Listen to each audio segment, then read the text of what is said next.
पश्चिम बंगाल के बीजेपी नेता दिलीप घोष ने अस्पताल को लेकर चौंकाने वाली बात इंडिया टीवी को दिए गए अपने एक्सक्लूसिव इंटरव्यू में कहा।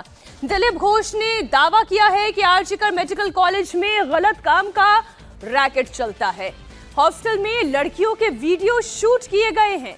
आरजीकर मेडिकल कॉलेज में कई संदिग्ध मौत को सुसाइड बताया गया है। आरजीकर मेडिकल कॉलेज में महिला डॉक्टर्स को टॉर्चर किया जाता था। इतना ही नहीं, दिलीप घोष ने यह भी दावा किया कि 8 और 9 की दरमियानी रात को हुई इस वारदात के पीछे केवल एक शख्स नहीं बल्कि इस घटना में 7 से 8 लोगों का हाथ है। आरजीकर अस्पताल में हुए घटनाक्रम में हर दिन कोई नया खुलासा हो रहा है, किसी नई थ्योरी पर बातचीत हो रही है। सीबीआई तमाम पहलुओं पर इन्वेस्टिगेशन कर रही है, लेकिन इस बीच जो जानकारी आई है उसके मुताबिक ये है कि नॉर्थ बंगाल की जो लॉबी है आरजीकर अस्पताल में वो कहीं ना कहीं बहुत ज्यादा इस पूरे सिस्टम पर हावी है। और ये नॉर्थ बंगाल की लॉबी में कहीं ना कहीं जो असली मजबूत पिलर माना जाता है वो ममता बनर्जी के जो खास डॉक्टर हैं उनका। इस बीच हमारे साथ मौजूद हैं बीजेपी के सीनियर लीडर दिलीप घोष जी, उनसे हम बात करते हैं। सर, जो भी घटनाक्रम हुआ उसमें हर रोज कुछ नया चीज पता लग रहा है। आपको क्या लग रहा है कि ये पूरी थ्योरी कहां पर अटकी हुई है? देखिए, ये जो घटना हुई है बहुत ही मर्मांतिक है और जिसको भी जानकारी हो रही है वो उससे प्रभावित हैं, वो बहुत दुखी हैं और इसका प्रतिक्रिया भी हो रही है। यहाँ से कॉलेज से लेकर के पूरा बंगाल में, देश में, विदेश से भी इसका प्रतिवाद आया है। लेकिन ये कोई छोटी मोटी घटना और कोई अलग सा घटना नहीं है। पूरा बंगाल का जो एडमिनिस्ट्रेशन है, यहाँ की जो प्रशासन है वो पूरा नाकाम हो चुकी है, पैरालिसिस हो चुकी है। छोटी छोटी घटना होती है, डरा धमका करके लोगों को मुंह बंद किया जाता है। ये घटना के बाद लगभग दर्जनों इस प्रकार घटना हुई है और साल भर होता रहता है। हर जिले में जो गांव में होते हैं, जो बैकवर्ड क्लासेस लोग, SC ST, संदेश खाली सबको मालूम है, वहाँ ST कम्युनिटी के साथ, महिलाओं के साथ क्या होता, रात को पार्टी ऑफिस में बुला के ले जाते थे, रात भर उनके साथ मौज मस्ती होता था। तो जो मना करता था उसको पिटाई होती थी, जेल में डाल, पुरुषों का हाथ पांव तोड़ देते थे। हम लोगों ने आंदोलन किया, वो एक पॉलिटिकल आंदोलन हो गया क्योंकि चुनाव था। लेकिन वास्तव में ये जो सामाजिक अपराध बढ़ी हुई है और सीमावर्ती प्रदेश होने का कारण स्मगलिंग से लेकर के टेररिस्ट को आना जाना, इधर से गाय दवाई से लेकर A to Z उधर जाता है, गैरकानूनी ढंग से उधर से सोना से लेकर ड्रग्स भारी मात्रा में आता है। जानकारी के बावजूद भी कोई रोक टोक नहीं है और कोई समाधान नहीं हो रहा है और दिनों दिन बढ़ रहा है। नेक्सस, आपको क्या लगता है कि इस घटना में कौन सा ऐसा नेक्सस काम किया है जिसको अभी तक के तलाश नहीं पाई है पुलिस? देखिए, इस कॉलेज को, जो आरजीकर कॉलेज है, कई सालों से इसका ऊपर कोई कंप्लेन है। इसके पहले भी कई लोग ऐसे सुसाइड किए हैं जिसको मर्डर हुआ है, लेकिन सुसाइड बोल के चला जाता। 4-5 डॉक्टर तो ही हैं, 2001 से लेकर लगातार चलता है। वो नाम है, मुझे इतना नहीं मालूम है, सब सारे आम चल रहा है सोशल मीडिया में। एक से एक घटना हुई है लेकिन उसको सुसाइड बोल के करार दिया जाता है। उसमें आज वो संदीप घोष है, उनके साथ SP दास जैसा कई नाम आपको सुनने में, ये वहाँ के डॉक्टर है। ये सारी जो संचालित होती है ना नेक्सस का, यही लोग उसका की पॉइंट है और वहाँ से कोई बाहर नहीं। यहाँ PG में एडमिशन हो, उसका रजिस्ट्रेशन हो, उसको पास कराना हो, सीट दिलाना हो, उसका ड्यूटी आवंटन हो, जानबूझकर रातों रात तक 36 घंटा एक लड़की ड्यूटी कर रही थी लगातार हॉस्पिटल में, क्या ट्रीटमेंट करेगी? और उसको ना तो सोने का जगह ना विश्राम का, रात को स्त्री पुरुष दोनों को एक जगह विश्राम की व्यवस्था है, तो ये घटना तो होना ही है। तो इस प्रकार व्यवस्था चलाकर लोगों को टॉर्चर किया जाता है, मजबूर किया जाता है। क्या क्या कंप्लेंट नहीं है वहाँ, डेड बॉडी को पचार करना वहाँ से, और भी अंग प्रत्यंग भी होगा। वहाँ की जो वेस्टेज होती है, मेडिकल वेस्टेज, वो बांग्लादेश जाता है, उसका कोई हिसाब नहीं है। करोड़ों रुपया का, सैकड़ों करोड़ रुपया का दवाई वहाँ से बाहर जाता है, बिक्री होता है, कोई हिसाब नहीं है। एक्सपायरी दवाई को बेचा जाता है अलग से एक्सपायरी करके। इस प्रकार से जितना अनैतिक काम है, यहाँ तक कि वहाँ सेक्स रैकेट चलता है, वहाँ पॉर्न फिल्मों का शूटिंग होती है हॉस्टल्स में। जो इसका विरोध करता है उसको तरह तरह के प्रताड़ित किया जाता है, मुंह बंद हो जाता है, और नहीं होता तो हमेशा के लिए बंद किया जाता है। ये जो घटना हुई है चलता है तो क्या बड़े नेताओं के पास भी इस तरीके की चीजें वहाँ पर चलती है कि सप्लाई की जाती है? देखिए, आम जनता, वहाँ के लोग जब जानते हैं तो नेता लोग भी जानते हैं। आज बंगाल में नेता कौन है देखिए, कुछ लोग तो दिल्ली में जेल में है, तिहाड़ में, कुछ यहाँ जेल में है। जितने एंटी सोशल है वो TMC में नेता बन चुके हैं। एमएलए एमपी बन चुके, उनकी भाषा सुनिए, उनकी बातचीत सुनिए, लाइफस्टाइल देखिए, बड़े बड़े गाड़ियों में घूम रहे हैं, सोने का बड़ी बड़ी चेन, और जिंदगी में इतना रोज को पार्टी करना, पार्टी ऑफिस को एसी बनाकर उसी में मौज मस्ती होता है।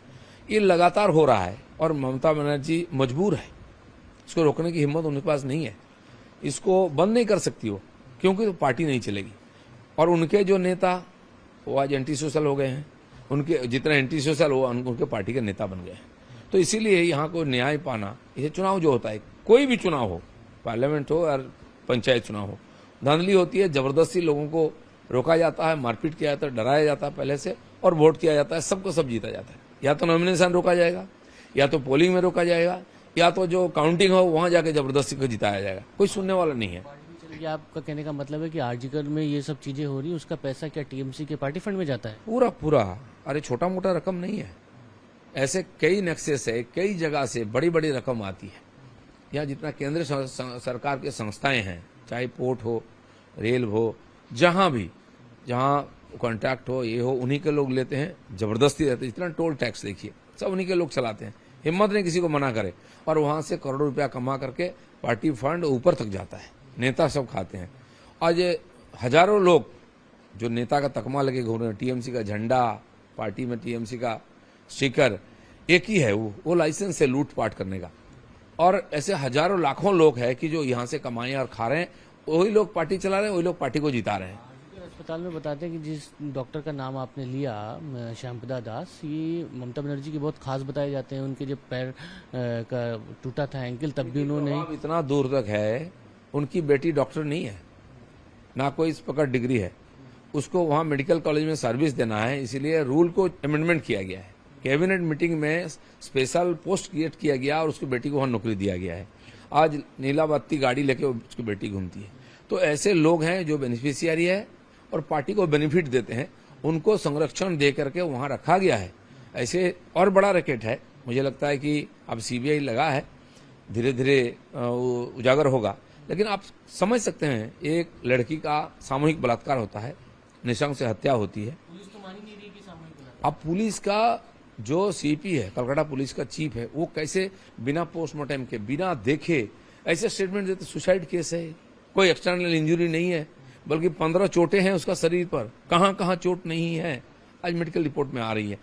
और फिर वो होने का बाद तुरंत दूसरे दिन ऐसा कहा जाता है, कई फोन वॉइस कॉल जो उजागर हुआ है, वायरल हुआ है, उसमें चर्चा हो रही है आपस में लेडी डॉक्टर की कि 7-8 मिल करके उसका ऊपर टॉर्चर किए, उसको मारे, हाथ पांव तोड़े, बूट से ऊपर कूदे, तो सारी हड्डियां टूट गई, शरीर का हर जगह में चोट है।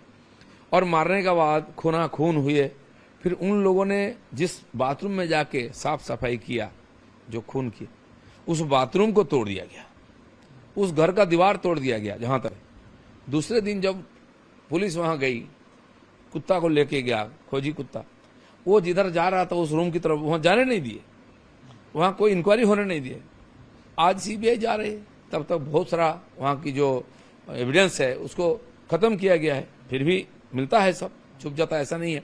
इतना हिम्मत कैसी होती है वहां, बिना प्रिंसिपल के, बिना पुलिस के और वहां के डॉक्टर से, बिना अनुमति के, बिना जानकारी के इतनी बड़ी घटना कैसी होती? किसी मेडिकल कॉलेज में घुस के कोई बुलडोजर चला देता है, रूम तोड़ देता है, रातों रात कैसे होता है? बिना पीडब्ल्यूडी के, बिना कॉर्पोरेशन का अनुमति से कैसे हो सकता है? बिना वहां के एडमिनिस्ट्रेशन की अनुमति के। कोई एक व्यक्ति तो चलाता नहीं है, उसका बोर्ड भी है। इतनी बड़ा घटना हो जाता है, फिर लोग जाकर प्रोटेस्ट करते हैं, उसमें भी संभव नहीं हुआ तो रात को सैकड़ों लोगों, हजारों लोगों को अंदर घुसा करके सारे हॉस्पिटल का और रिसेप्शन से लेकर के आउटडोर को तोड़ करके, जितना संयंत्र है तोड़ करके, वो 3 मंजिल में है, 2nd फ्लोर में, 3rd फ्लोर में है, वहां लोग पहुंच जाते हैं तोड़ने के लिए। क्या मतलब होता है? सोची समझी एक रणनीति है, एविडेंस को मिटा करके जो गुनाहगार उसको बचाने के लिए। और ममता बनर्जी का पूरा आशीर्वाद इसके पीछे है।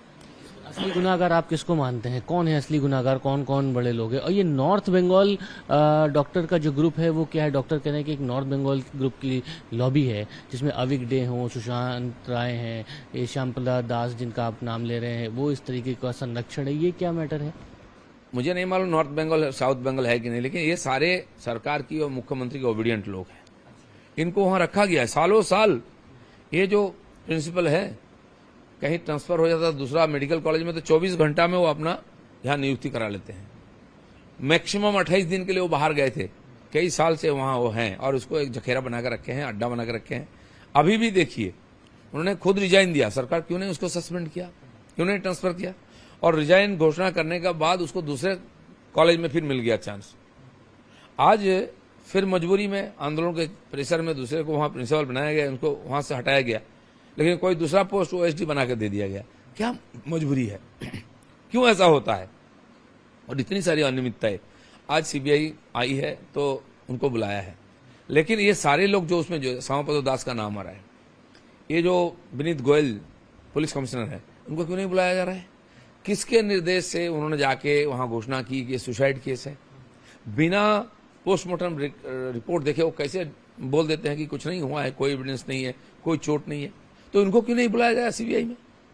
और बुलाना नहीं है, चाहे तो पॉलीग्राफ टेस्ट भी इनका किया जाए, क्योंकि बिना इससे वो स्वीकार नहीं करेंगे। और इसके पहले भी लोगों का सीबीआई के बारे में जितना भी आज धारणा है, इसके बाद भी कई केस हुई। ममता बनर्जी खुद जाकर बताए, राजीव कुमार एक पुलिस ऑफिसर है, जितना भ्रष्टाचार हुआ है, पैसा लेन देन सैकड़ों करोड़ का, उसमें वो किंग पिन सब जानते। सीबीआई उसको कई बार बुलाया, नहीं आए। एक संडे को सुबह 12 सीबीआई ऑफिसर उसके घर गए कि वो घर में ही पूछताछ करेंगे। उनको जैसे पता चला, फोन गया, वो उसके घर घुसने से पहले पुलिस पहुंच गई, लोकल थाना का। उन सारे अफसरों को घेर लिया, अरेस्ट किया, क्यों आए तुम? और चीफ मिनिस्टर पहुंच गए वहां। अब बोलिए कहां ऐसा होता है? कोई सरकार ऐसा चल सकता है? एक दागी ऑफिसर को, चाहे जो भी हो, इसके नाम पर कंप्लेन है, उसको पूछताछ करने के लिए सीबीआई बुलाता है, उसको बचाने के लिए चीफ मिनिस्टर क्यों जाती है? और उन सीबीआई ऑफिसर को थाना लाया गया, बंद किया गया उनको, और चीफ मिनिस्टर जाके धरने में बैठ गए लोगों को लेकर के। क्या मजबूरी है? क्यों करते हैं ऐसे? और ऐसे सारे ऑफिसर जो कहीं न कहीं गड़बड़ी में लिप्त हैं, उनको प्रमोशन दिया जाता है। सीधा पुलिस, ममता बनर्जी बोलते हैं, देखा ना उसको बचा लिया, मेरे साथ रहो, कोई कुछ नहीं कर सकता है। और वही बार बार हो रहा है, इसलिए लोगों का जो गुस्सा है वो आज फूटा है। लोग रास्ते में उतरे हैं, आर पार चाहते हैं लोग। अगर यहाँ नहीं होगा ना, आगे चलकर बंगाल क्या है, राजनीतिक, सामाजिक, एडमिनिस्ट्रेटिव कोई व्यवस्था नहीं रहेगा, और बंगाल को भारत के साथ रखना बहुत मुश्किल हो जाएगा। माँ बाप का इंटरव्यू हम लोगों ने किया है, उन्होंने बताया कि हम लोगों को तो मिलने ही नहीं दे रही थी कोलकाता पुलिस। फिर मुख्यमंत्री ममता बनर्जी का कोलकाता पुलिस कमिश्नर के पास फोन आया, उनको इंटरवीन उन्होंने किया, उसके बाद उन्होंने उनको डेड बॉडी को देखने के लिए दिया। 3 घंटे तक के इधर उधर करते थे। कोलकाता पुलिस का बिहेवियर बहुत खराब था और कुछ छिपाने की कोशिश कर रही थी। नहीं, पहले से ही था ना।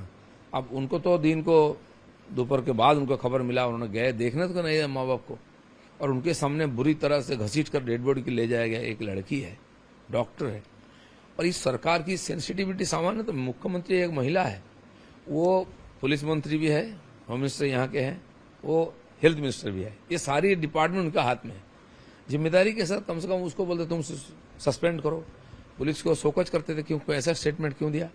इसका मतलब उन्हीं के देखरेख में, उन्हीं के आदेश से ये सब कुछ हो रहा है, इसलिए पूछताछ वहां तो जाना चाहिए। इतना मैंने आर्थिक अपराध के कारण 2 मुख्यमंत्री जेल में, इनको भी पूछना चाहिए, बुलाना चाहिए। जब तो नहीं करेंगे, इतनी हिम्मत इतनी बढ़ गई है, सबको डोंट केयर। ना संविधान मानते हैं, ना सुप्रीम कोर्ट हाई कोर्ट को मानते हैं, ना लोकसभा की कोई कानून पारित तो उसको मानते हैं, उसका खिलाफ यहाँ प्रस्ताव लाते हैं विधानसभा में। ये लगातार होता है। और सीमावर्ती प्रदेश होने के कारण खुलेआम उधर से रोहिंग्या घुसपैठिया को लाया जाता है, उनको वोटर कार्ड दिया जाता है, उनको आधार कार्ड दिया जाता है। खाली यहाँ नहीं, वो पूरा देश में फैले हुए हैं। पूरा एंटी नेशनल और एंटी सोशल एक्टिविटी जो बढ़ रही है, इसका कारण इसको यही लोग हैं। केंद्र सरकार कितना बचाव करेगा? पूरा देश में फैल गया, लाखों लोग। बंगाल की लोगों का तो जीवन दुभर हो गया है। सवाल दादा, आपको क्या लगता है कि इस लड़की को इतना निर्ममता से क्यों मारा होगा? क्या कुछ वो जान गई थी अंदर का अस्पताल का कोई रहस्य, या कोई और बात है? ये जितना सारा नेक्सस मैंने बताया ना, दवाई का गैरकानूनी ढंग से बिक्री, बाहर बेचना भेजना, ये जितना इलीगल एक्टिविटी चलती है, इन लोगों को सुविधा देकर रखा गया है। इन लोग धमकाते हैं, डराते हैं, अगर माँ बात नहीं मानेगा तो फेल करा देंगे। उस लड़की को धमकी मिली थी, तुमको फेल करा देंगे, जबकि बहुत आउटस्टैंडिंग उसके रिजल्ट है।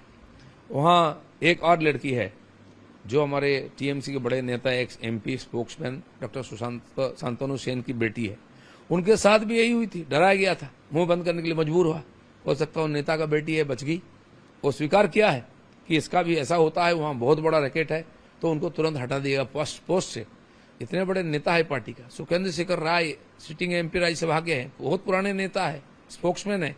उन्होंने भी बोला जो हुआ गलत हुआ, उस पुलिस ऑफिसर के ऊपर व्यवस्था लेना चाहिए, उसको रिजाइन करना चाहिए। तुरंत को हटा दिया गया पोस्ट से। आप बोलिए सामान्य जनता, आम लोग क्या कर सकते हैं?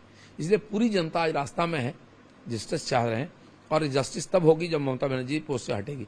क्योंकि जब तक ममता बनर्जी रहेंगे, न्याय और जनता के बीच में वो खड़ी हैं, कभी होने नहीं देंगे। कोई निर्णय मानते नहीं। होम मिनिस्टर की कितनी चिट्ठी आती है, एक उत्तर नहीं देते हैं। केंद्र सरकार की कोई निर्णय, कोई निर्देश कुछ नहीं मानते हैं, और सालों साल राज कर रहे हैं, लूट कर रहे हैं, और चुनाव में जीत कर राज कर रहे हैं। एक बार जीत गया चाहे कुछ भी करो, कुछ नहीं कर सकता। श्यामाप्रसाद दास को पूछना चाहिए, विनीत गोयल को पूछना चाहिए, और भी देखिए सब नाम धीरे धीरे। वो जो डॉक्टर थे, जहां तक संभावना 5, 7, 8 लोग वहां थे इस घटना को जो अंजाम दिया है, इन सभी को बुलाना चाहिए एक एक करके, कि आगे चलकर कोई इन जो बदमाशों के साथ ना दे, दोषियों का। ये नेक्सस को खत्म करना चाहिए, यही मौका है।